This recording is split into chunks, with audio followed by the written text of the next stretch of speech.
What's up, ladies and gents, Kknowley here, and as promised we've got some brand new Payday content to sink our teeth into with the Dragon Pack DLC, bringing with it the first heist of this campaign, alongside a new set of cosmetics to celebrate the crew's first foray into San Francisco. As ever, I like to bring you the very best and most detailed content whenever we have a new release, so stay tuned. I'll be running you through all that this DLC has to offer very soon in an update review video. Just know for now, so far so good as far as I'm concerned. Also, I'll be making a point of covering the game balance changes Overkill has added in this patch, as it looks like betas are done for now, and we're just straight up getting those proposed changes in-game, if a little more conservatively balanced than what we saw in the beta. All of that to come, but for now, I thought I'd not only show off the stealth for this brand new mission, the Dragon Heist, but also how to get your hands on probably the hardest achievement added in the update, Speed Lizard. This entails us speedrunning through the heist in under 6 minutes, which at first may seem impossible as objectives are given to you, but with a little practice, you'll be soloing this heist in close to 5 minutes with the tips I'm giving you in this guide. So, let's find ourselves a priceless golden dragon. First things first, this achievement only requires you to play on Overkill difficulty or above, and I strongly recommend you stick to Overkill for this one. It's absolutely doable on Death Sentence, but you'll find your progress blocked by one extra door and multiple patrolling guards where you least want them. As for assets and pre-planning, nothing is a necessity, but I like to use all 3 spy cams and then body bags just in case the need arises. Immediately you should notice I'm rocking the Yakuza perk deck for this run, and use Molotovs at the start of the heist to bring my health down to gain maximum speed from my skills. A worthwhile time investment when speed is the name of the game. Just remember you'll have to head over to the Eastern Archers to do this safely, and won't always spawn on that side. Don't worry, no need to reset if this happens to you. I found you have at least a minute of time to play with if you execute the plan well, so even with poor RNG, this is very possible. Immediately after burning ourselves to a crisp, it's time to find the alarm box, which can spawn in one of 4 locations.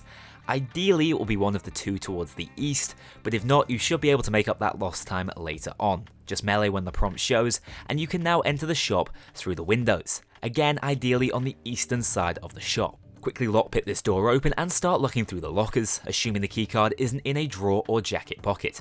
This is our key to the basement, which is where we're heading right now. On Overkill, this first door will already be open, which is a huge time saver and risk reducer. As soon as we're down, we're going to want to ignore Lock's instructions and head to the left of the staircase, lockpicking this first door and quickly turning the lights on in the auction showroom.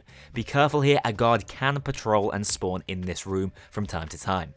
Next we'll quickly rotate around to this second, more ornate door, again lockpicking entry and timing a good run through this room once it clears of civs and triad members. Yet again, faced with a lockpickable door, you know what to do, we need to take out the auctioneer. He has an important set of keys, and killing is always faster than controlling. Now quickly check this clock. The minute hand will be in one of 4 places. If it's in the first quarter, we'll need code number 1, second, code number 2, and so on, you get the idea.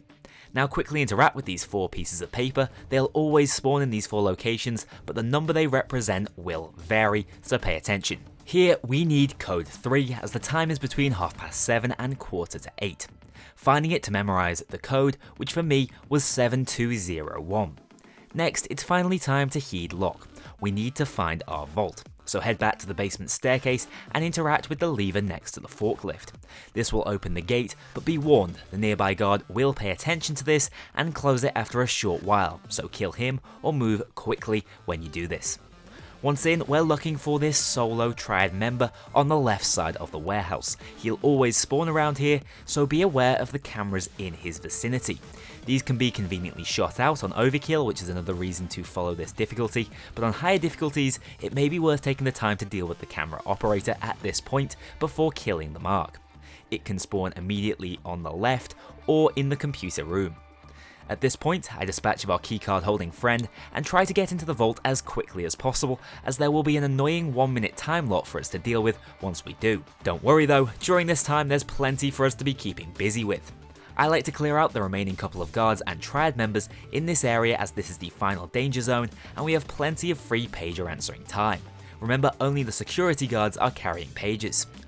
Also, during this time, it's worth seeking out wire alarm boxes, just like those you should remember from the White House heist. Knowing their location and wire colour will be important in just a second.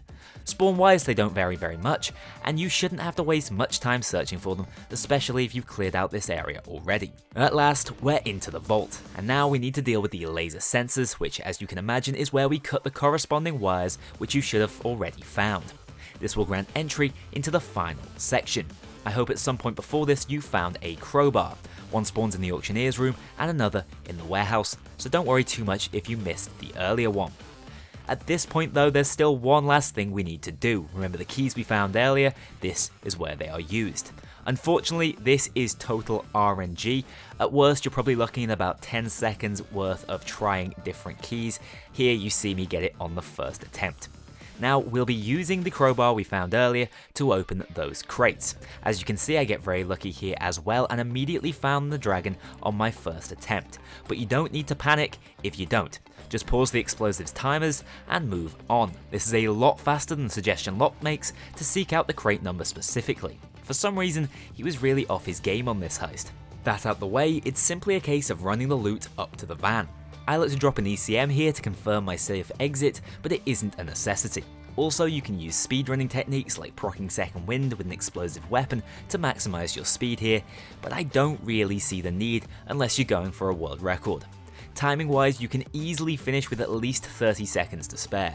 The escape van isn't always in a fixed location, and the side street one you see here is a little closer than the others, but again, perfection shouldn't be necessary for this run.